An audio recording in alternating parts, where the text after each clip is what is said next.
Bapak, Ibu, dan Dewan Juri yang berbahagia, berikutnya penampilan dengan peserta nomor 21. Biografi Bung Karno, 1901. Soekarno pada waktu kecil bernama Kusno, lahir di Lawang Seketeng, Surabaya pada hari Kamis Pon tanggal 6 Juni 1901. Putra kedua dari pasangan Sukemi Sostro Diharjo dengan Ida Ayu Nyoman Rais Rimben. 1916 tamat dari European Leisure School ELS Mojokerto, kemudian meneruskan pendidikan di Huje Bagas School HBS Surabaya. Indekos di rumah Haji Umar Said Cokro Aminoto. Dalam buku Bung Karno Penyambung Lidah Rakyat Indonesia oleh Sidi Adam halaman 46 sampai dengan 47, Bung Karno mengatakan, seluruh waktuku kuhabiskan untuk membaca. 1921 tamat dari Huje Bagas School HBS, melanjutkan ke Teknik Social School THS di Bandung. Soekarno termasuk salah seorang dari 11 mahasiswa pribumi. 1926 Soekarno menyelesaikan studi di Teknik Social School THS Bandung dengan mendapat gelar insinyur jurusan Teknik Sipil. 1926 Soekarno menemukan istilah Marhainisme sehingga disebut Bapak Marhain Indonesia.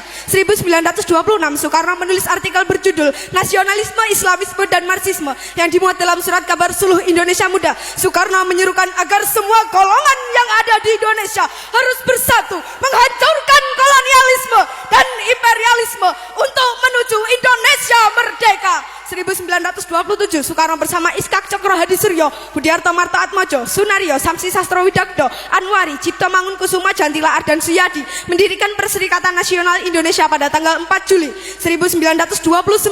Dalam buku Di Bawah Bendera Revolusi Jilid 1, Bung Karno mengatakan, kaum imperialis perhatikan, apabila dalam waktu yang tidak lama lagi perang Pasifik menggeledak dan menyambar-nyambar membelah angkasa, apabila dalam waktu yang tidak lama lagi Samudra Pasifik menjadi merah oleh darah dan bumi di sekitarnya bergetar oleh ledakan-ledakan bom dan dinamit, di saat itulah rakyat Indonesia akan melepaskan dirinya dari belenggu penjajahan dan menjadi bangsa yang merdeka.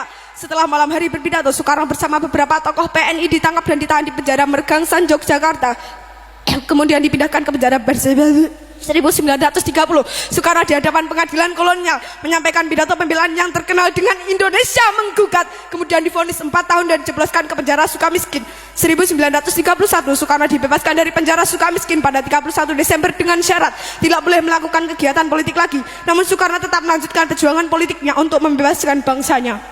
Seorang pemimpin tidak berubah karena hukuman. Aku masuk penjara untuk memperjuangkan kemerdekaan dan aku meninggalkannya dengan tujuan yang sama. 1932 Soekarno bergabung ke Partai Indonesia Partindo untuk tetap melanjutkan perjuangan politik. 1933 Soekarno menyusun risalah Mencapai Indonesia Merdeka (MIM) yang memaparkan strategi perjuangan untuk mencapai Indonesia merdeka. 1933 Soekarno ditangkap kembali oleh komisaris polisi Belanda di depan rumah Muhammad Husni Tamrin di Jakarta. Usai mengadukan pertemuan dengan para pimpinan partai, ditahan kembali di penjara Sukamiskin. 1934 Soekarno dibuang ke ND Flores tanggal 7 Februari tanpa diadili karena membangkang terhadap pemerintah kolonial. Soekarno aktif mempelajari tentang Islam dari buku-buku yang dikirim oleh Haji Ahmad Hasan dan menulis artikel-artikel serta surat-surat tentang Islam sehingga terbitlah risalah Surat-surat Islam dari ND. Soekarno juga mendirikan kelompok sandiwara Kelimutu dan menulis 12 judul naskah tonil. 1938 Soekarno dipindah pembuangannya ke Bengkulu bersama keluarga dan Dewu. Soekarno aktif dalam kegiatan Muhammadiyah sebagai pengajar dan membentuk kelompok sandiwara Monte Carlo.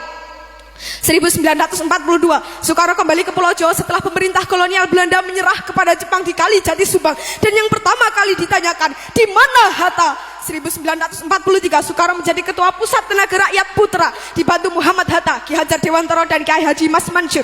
1945 Soekarno berpidato dalam sidang Badan Penyelidik Usaha-usaha Persiapan Kemerdekaan Indonesia BPUPKI di Gedung Pejambon Jakarta dan mengusulkan Pancasila sebagai dasar negara Indonesia merdeka pada tanggal 1 Juni. Selanjutnya Soekarno diangkat sebagai presiden, diangkat sebagai ketua panitia 9. 1945 Soekarno dipilih sebagai ketua panitia persiapan kemerdekaan Indonesia PPKI tanggal 7 Agustus dengan wakilnya Muhammad Hatta. 17 Agustus 1945 Soekarno dan Hatta atas nama bangsa Indonesia memproklamirkan kemerdekaan Indonesia. Pada hari Jumat Legi pukul 10 di halaman rumah Soekarno, Jalan Pegangsaan Timur 56 Jakarta, bendera merah putih yang dijahit oleh Ibu Fatmawati berkibar ke angkasa, dilanjutkan dengan menyanyikan lagu